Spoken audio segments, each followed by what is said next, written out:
Hello and welcome to the Keep Right On podcast. I'm Alex Dicken, and as ever I'm joined by my co-host Brian Dick, and today we're also joined by Wolves fan, expert, season ticket holder, pundit, you name it, Ryan Leister. For a very special podcast, quickly explain the reason Ryan's here is that we are going to talk about whether Blues are the best League One team ever. At the moment, I think Wolves can probably stake that claim because they have got the points record of 103 from their 13-14 campaign. We're going to be kind of laying the table a little bit, looking at a few of the other teams that are in contention for this honour. But Ryan, firstly, how are you doing? And thanks for coming on, more importantly. Yeah, not too bad at all. Thanks for having me on. It's nice to talk about something positive about Wolves, and I know we have to go back 10 years to do it, but yeah, it'd be nice to relive some of the memories. And I've got to say, I'm a little bit envious of that journey Blues are on, because that League One season for me was one of my favourites being a Wolves fan. You're winning every week, you're getting new grounds and experiences. Yeah, I can see a lot of joy from the blue side of Birmingham, and good for them. Yeah, there are parallels, aren't there, Ryan? Because obviously Wolves kind of went down and did that massive reset under Kenny Jackett. A lot of players were shipped out, people were shipped out, and a lot of players were signed. And it does feel like Blues have done something very similar, bringing in Chris Davis and signing 17 players and probably getting rid of just as many. So I guess you can see that as well from where you're sitting. Yeah, absolutely. It was a reset the club needed. It was a disaster under Dean Saunders, and there's some awful transfer decisions, but I can see the similarities with what Kenny Jackett did. He made a bomb squad. He had some new players come in, and it seems like a similar trajectory. I've got Blues and Wolves as similar sort of size clubs, and who knows where Blues go from here. So yeah, but looking forward to debating about the best team. Brian, it feels particularly pertinent, doesn't it? Because last night Ian Evatt said that they're on about Blues. They're as good as I've seen in League One. I don't think so far we've seen another team that's anywhere near Blues, have we, in League One this season? No, we were trying to get him to say ever, weren't we? But there was no biting on that. I mean, you look back at the one defeat they've had, Charlton, and you wouldn't say Blues were bested by Charlton, really, would you? They lost a football match, basically. But last night was a real front foot, commanding performance. You know, the early goal helped. But yeah, Bolton just didn't lay a glove on Blues, and it did feel like we were witnessing levels a bit last night. Yeah. Just want to say to everyone, as we all know, Alex is captain of HMS Premature, aren't you, Alex? You know, you have crowned Blues champions already, haven't you? So, you know, we are really, if we needed any more rope to hang ourselves, this podcast is a little bit more of it, isn't it? Yeah, to help, guys. To be fair, Brian, Christian Bielik did it first, and he's ahead of me on that one. So. Or did he? The Blues media team dispute that. Yeah, indeed, Christian Bielik did get his hubris in first. I want to look at a few of the notable teams who've been in League One and absolutely smashed it in recent years. So, aside from Wolves, Swansea in 2007-08 were a really impressive side under Roberto Martinez, probably more so because of the football they played. They only got 91 points only. They still got, a massive amount of points. They had some very good players in there. Ferry Bodie, a Dutch midfielder, Jason Scotland, the striker, top scorer that season. They played a brand of football that I don't think League One had seen before. And obviously went up to the Championship, did quite well there.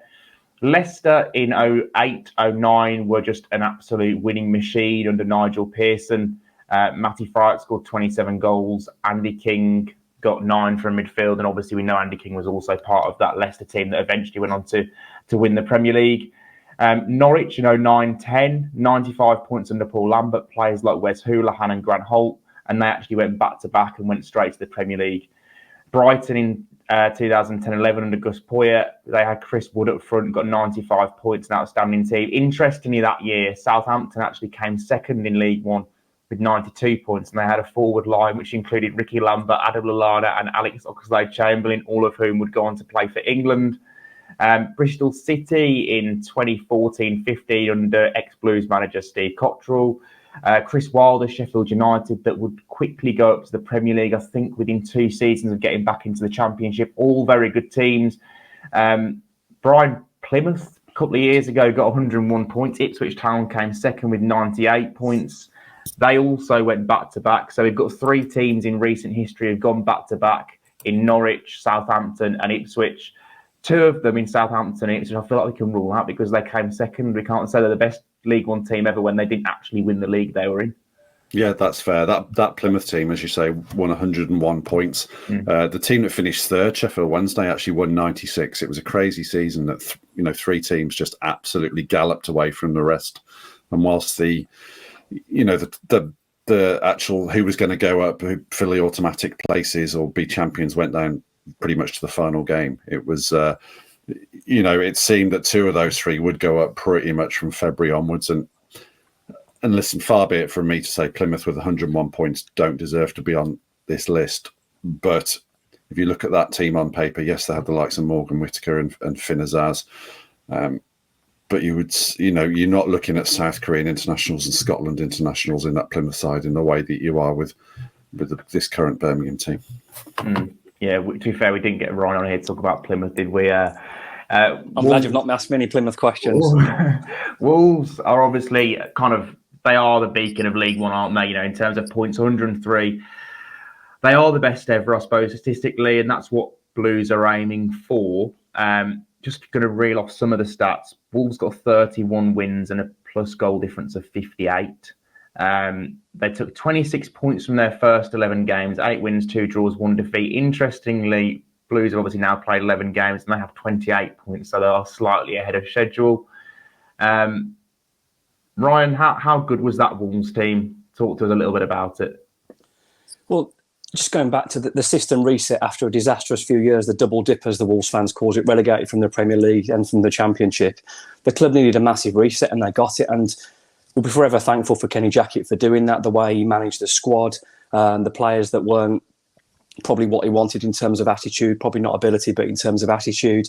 But multiple new grounds, winning nearly every week. It was just, I think the fan base needed the reset as well then, because 2 relegations on the bounce, it's a lot to swallow. And it's, as a football fan, it's ridiculous how your football team can sometimes make or break your week or your weekend. So winning every week, just a complete reset, attacking football goals. It was fantastic. It was one of my cherished memories as a Wolves fan. I mean, I've seen Wolves in Europe, as Blues have seen them in Europe as well. I've seen us win the Championship, but this League One season, it was just a release. You're getting to see your team score lots of goals. You're on new adventures. It was fantastic. I can't speak highly enough of that season. And as I mentioned off air, I do have a little bit of, well, I don't know if it's envy, but in terms of bringing back the nostalgia of how good that year was. And I can see all the Blues fans on Twitter and how much you guys are enjoying it. Obviously, I think you're going to go up with a canter, as you've said. So, yeah, fantastic. And I can see why Blues fans are enjoying it so much. Right. Are you telling us that League One's better than the Premier League? I'm certainly not saying that, but I'm saying I was having more fun in League One than I am currently now watching Wolves. But, yeah, it's a long all season. We'll see what happens. But, no, it was a great reset for the club, and there was a lot of similarities between Blues and Wolves of where Wolves were then and where Blues are now. So I can understand it was needed, and they're taking advantage of the situation. Yeah, I did actually cover a bit of Wolves that season, not week in, week out, but in the role I had at the time, there was tended to be a Wolves game to cover, and I ended up doing quite a few. Spoke to Kenny Jackett on many occasions, not the most fascinating of human beings, said a lot without saying anything, but he was clearly a very shrewd operator. And what struck me was the bomb squad. There needed to be a real cleanup in that off season, and there were some big personalities that were completely left out of or sidelined, weren't they, Ryan? In the summer, you got the likes of Roger Johnson. I think Jamie O'Hara. Was Carl Henry one of them, which I think was. Yeah, Stephen Ward, Carl Henry, they were part of it. And Carl Henry, local lad, previous captain, that was a big call, wasn't it? Really, to make that decision. Yeah, I think there was a lot of fallout in the pre-season with the Dean Saunders stuff, and there was the club was being pulled in different directions. Steve Morgan, Dean Saunders, and there was a lot of fallout behind the scenes. And I think some of those players may have taken the side of why the club were looking to go in, and they were dealt with accordingly. As it is, Carl Henry was one of Wolves' most successful captains in terms of the promotion and captaining Wolves in the Premier League for a few years under Mick. So, yeah, but Kenny, you've got to be strong in that situation, because obviously the influence of players that have around the club and the place, you've got to be a really strong person to put those players aside and say, you're not part of my plans. He did that. Wolves got 103 points. Fantastic. So I'll be forever grateful for Kenny Jackett to manage I mean, you look at some of the big teams that have spent a lot of years down there, like Sheffield Wednesday spent a long time and just couldn't get out, and Sunderland. Kenny Jackett did it the first time of asking. So, yeah, absolutely fantastic. What a massive moment in the history of Wolverhampton Wanderers, and well done, Kenny Jackett. Alex, can we talk styles? Because from my sort of vague memory of Wolves, there was kind of different to what Blues are trying to do this season. Blues are a 65% possession team. They are very dominate the ball, don't let the opposition get out.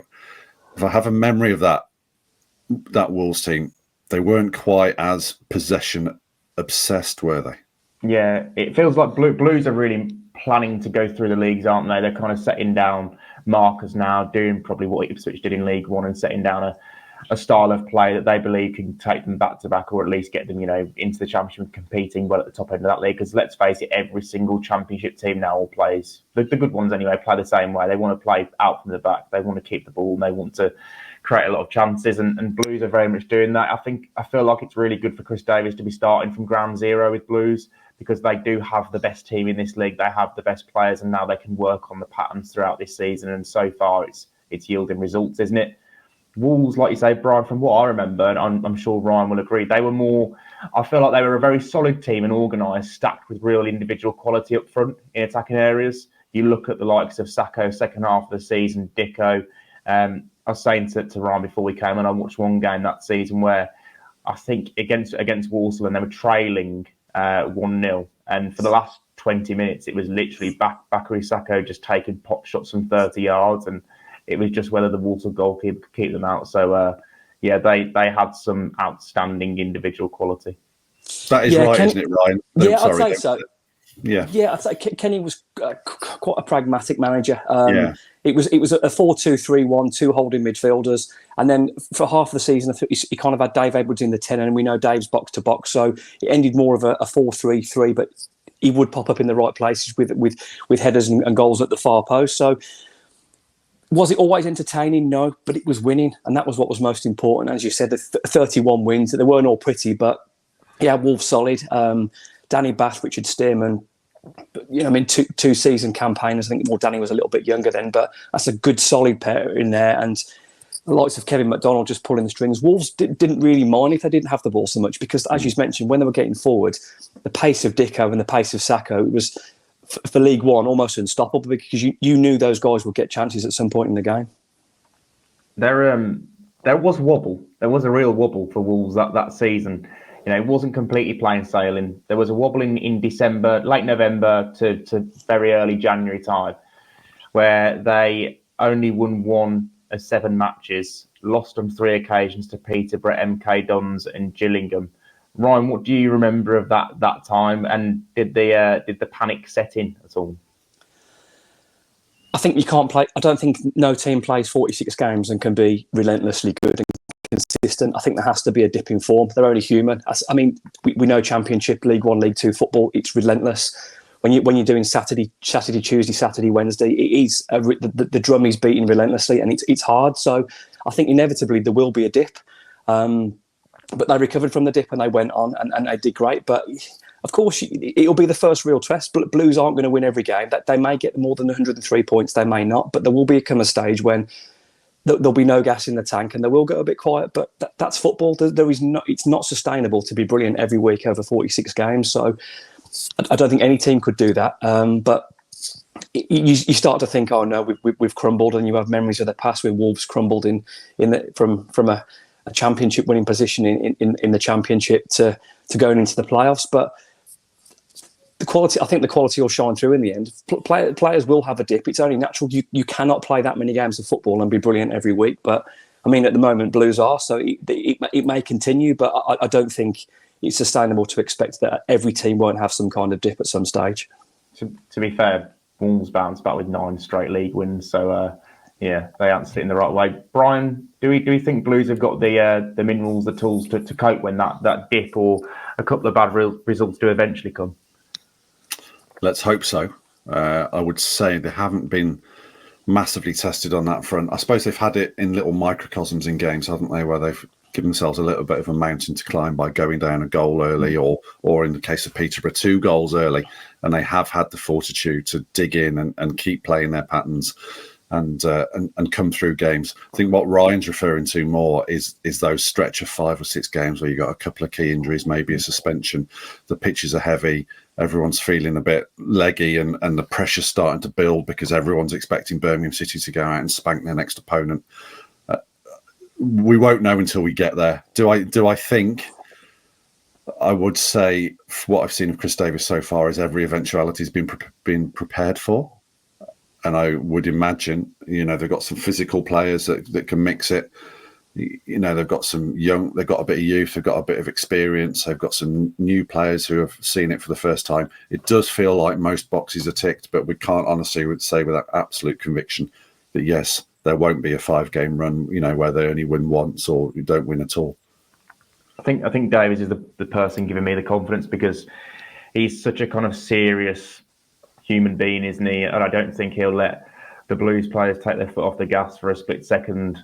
He's obviously an outstanding coach in his own right, having had a Premier League career for 15 to 20 years or whatever. But yeah, he's a real kind of standard driver, and the squad as well, Brian. It's so stacked, isn't it? If Blues do get 2 or 3 injuries, they've had injuries recently, and they're still they're still leaving quite good players off their bench. So you've got to think that squad is going to be deep enough to go through those winter months and keep picking up points.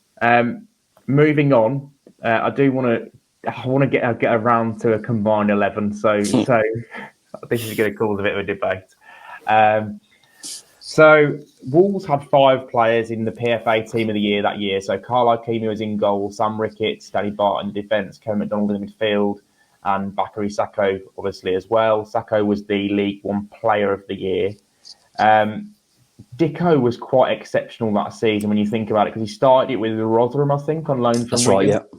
And then he joined Wolves in January, scored 12 League One goals in 17 starts. So yeah. Ryan, are there any players from that Wolves team that you would insist on making a combined 11? Well, I mean, just talking about Nuwa Dicko, he was on loan from Wigan, and I think Wolves sort of nipped in ahead of Rotherham and paid the 300 grand. Rotherham weren't very happy, but Wolves had the ammunition to do that. And Nuwa Dicko was just the icing on the cake, really. He was small in stature, but stocky, fast, powerful shot. One of those, he didn't really score tap-ins, thundered them home. You mentioned there, I mean, you mentioned a couple of defenders in there, Sam Ricketts as well, but Kevin McDonald for me, he's the one.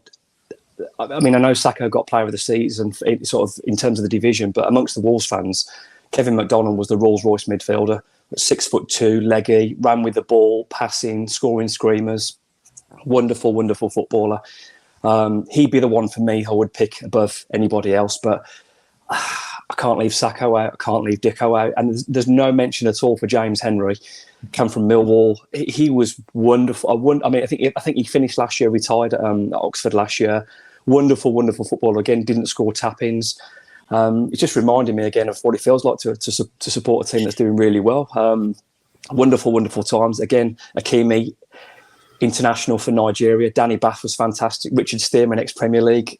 I could go on. There's a debate for all of them, but again, let's hear Blue side as well. I mean, Sam Ricketts, Welsh international, captain Wolves that year, fullback, left and right hand side. I think scored the 5th goal in the 6-4 game against Rotherham. Wonderful left foot curler.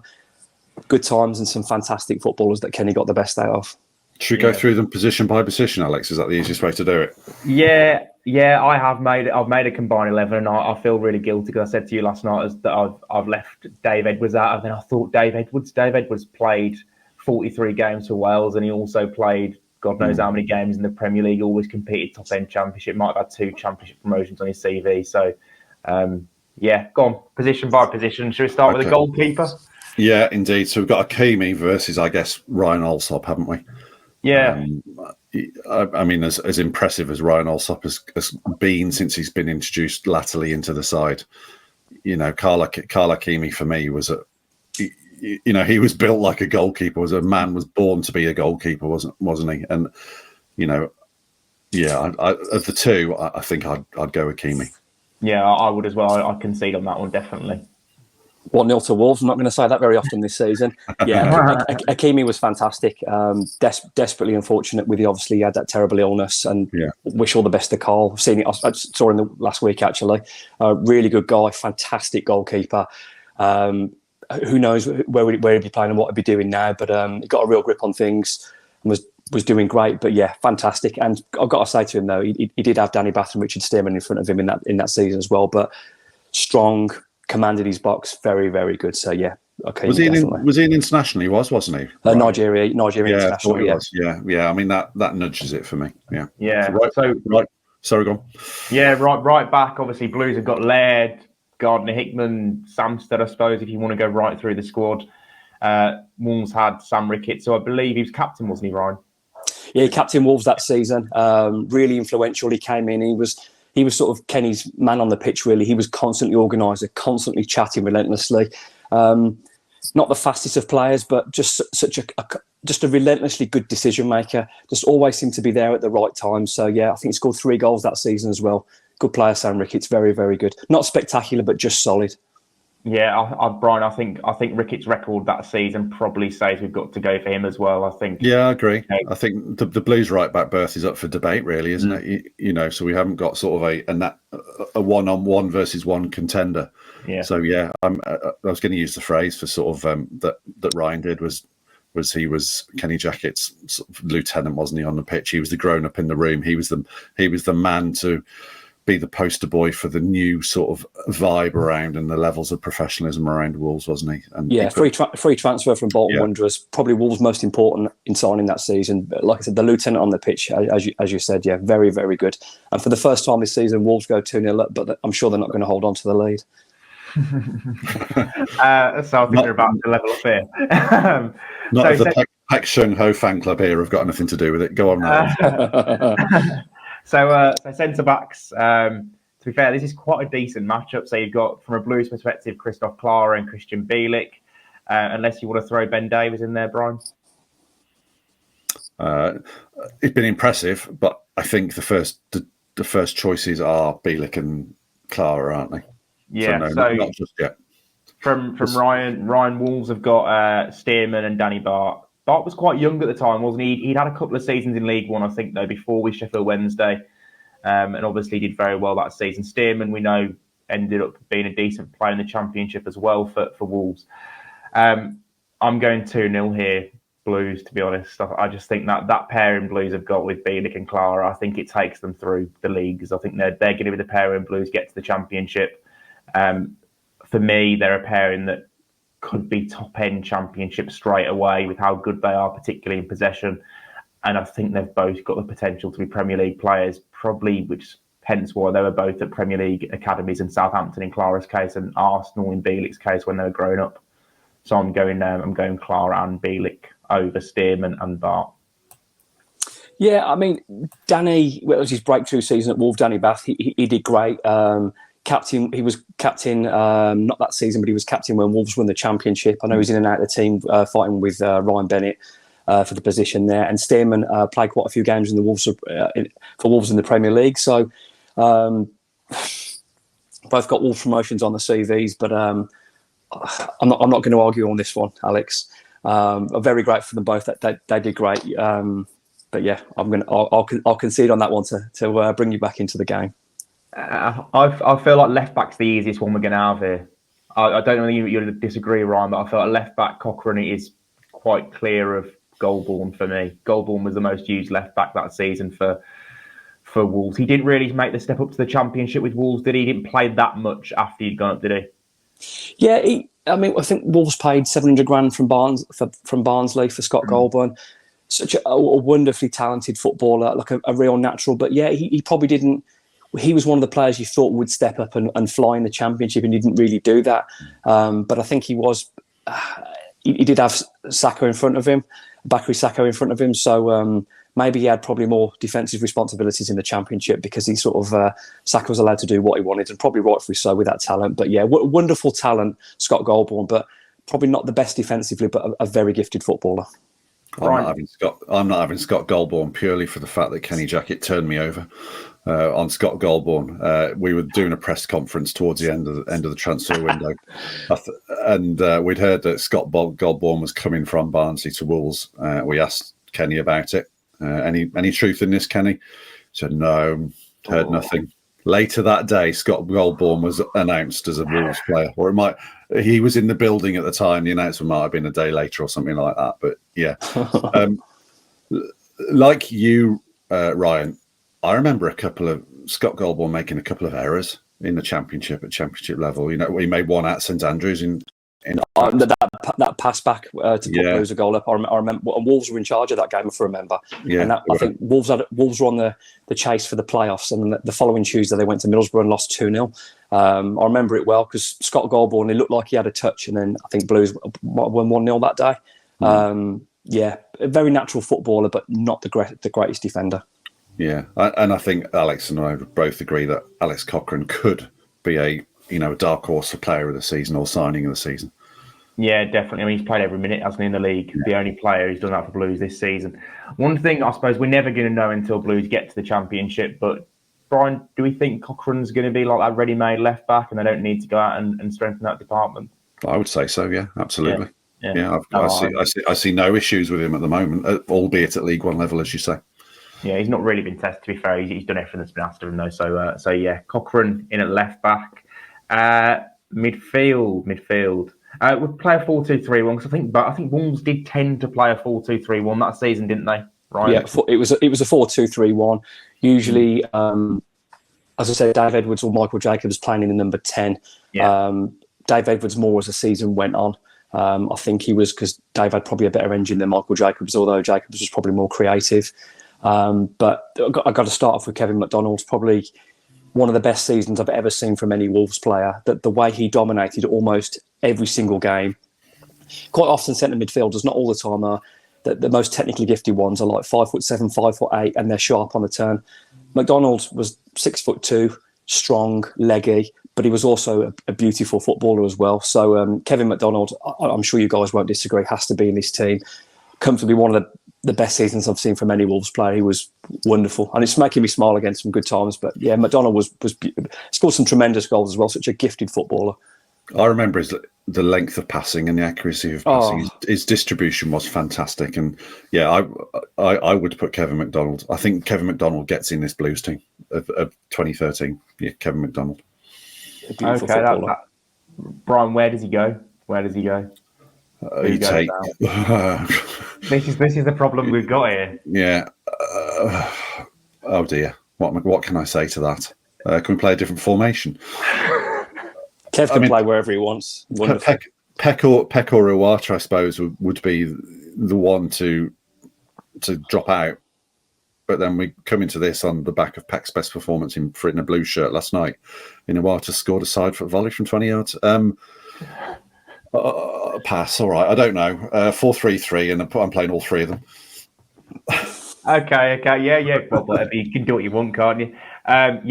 Just on Peck and Iwata, they are. I mean, if it was a fixed term midfield, I would even struggle to get McDonald into it at this stage because I know that sounds crazy, Ryan, because he was absolutely outstandingly good that season. But these two guys are just different gravy to anything I've seen in League One. So was McDonald. No, he was. I know at the time as well. He came from Sheffield United, who were also League One, weren't they?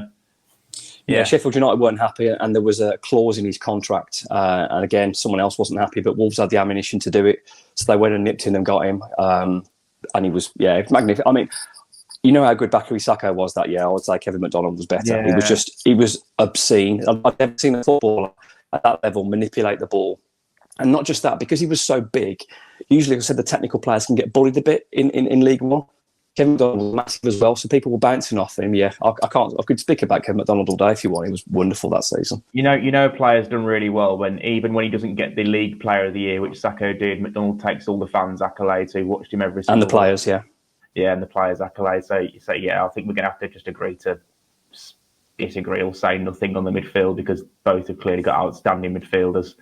I mean, with the other Wolves ones, I think Wolves had like a mixture of Lee Evans, David Davis, Jack Price, all very good for that level, very good players. But McDonald was a standout one, so I'll concede the 2 as long as McDonald comes in.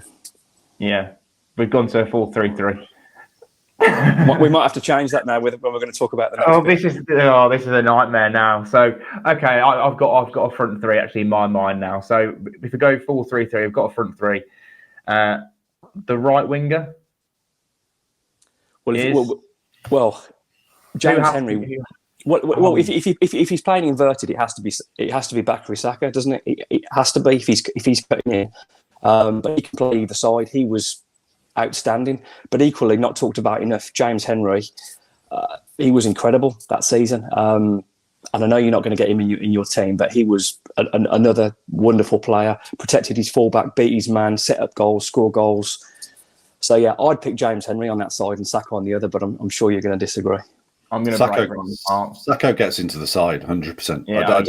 Yeah, So we're basically looking at 2 other players, aren't we? Yeah. Go on. My other 2, if we're going 4-3-3, would be Dicko and Stansfield. They're the 2 that stand out for me. I think Dicko's record in that season, not only with Wolves but also with Rotherham. He scored bucket loads of goals, 12 in 17 starts for Wolves. He actually went up to the Championship and did it there as well with a lot of goals. Before that injury, he was a very good Championship striker. So I think Dicko has to be in there. And Stansfield is a good Championship striker. He scored 13 goals in that league last year, so we know he can play there. He's spending his season in League One. He's probably going to score an absolute mound of goals. So yeah, that would be my front 3. And what a front 3 that is.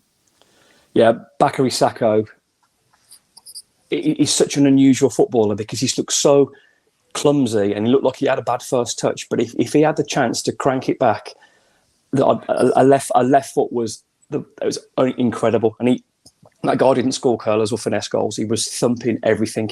Any opportunity, he would thump crosses and thump shots. Just again, he wasn't a traditional winger. I think he must have been not far off 6 foot. He was a big boy.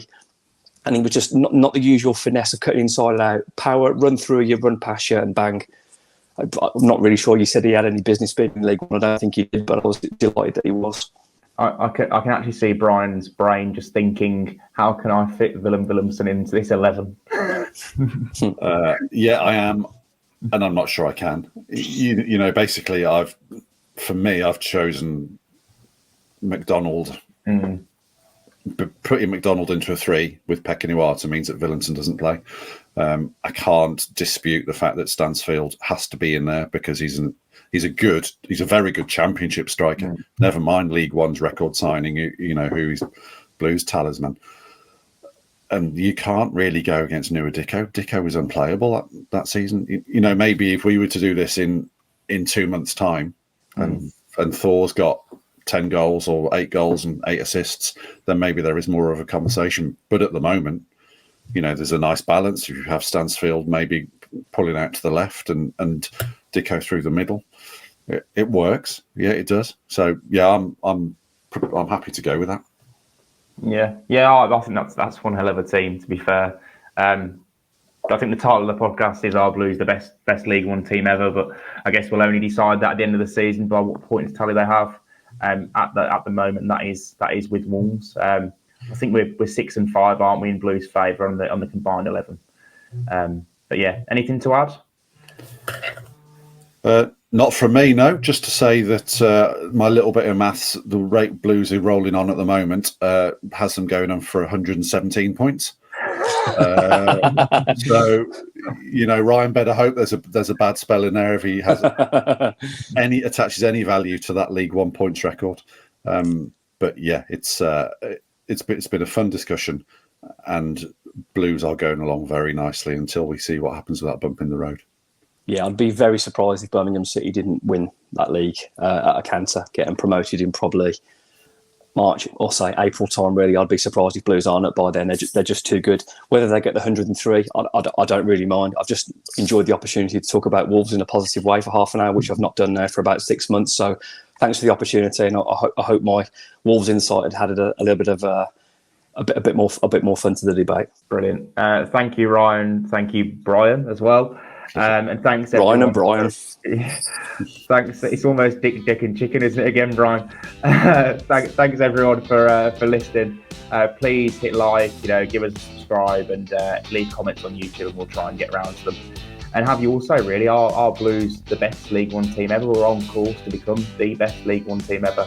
Thank you, and it's a big keep right on.